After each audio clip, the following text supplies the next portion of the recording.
धनुଯାत्रा देखा आसी निखोज युवती जंगल उद्धार 3 अभियुक्त को कोर्ट चलाण।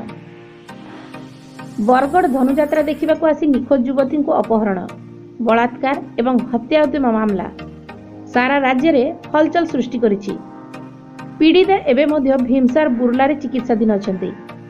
अन्य पक्षरे एही घटना सोमवार बरगड़ टाउन थाना पुलिस अभियुक्त को कोर्ट चालाण करिछि। सेमाने हेले बरगड़ जिला विजयपुर थाना पुटका ग्रामर सर्जन दंसना 36 वर्ष, प्रहलाद दास 33 वर्ष एवं जगदलपुर थाना धुमाभटा ग्रामर जयकृष्ण दंसना 40 वर्ष।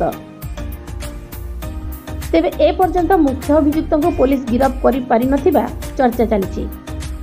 घटनार अधिक तदंत चली एवं एही मामलारे अन्य जेउ मानक संपृक्ति रही सेमानकु धरिबा पई पुलिस रो उद्यम जारी रही बोली बरगड़ टाउन थाना आईआईसी सत्यजित कंडालके कहिसेंती। अन्य पक्षरे एही घटना को नहीं बरगड़ सचेतन नागरिक मंच मंगलवार सकाळ 6 संध्या 6 पर्यंत बरगड़ बंद डाकरा देछि।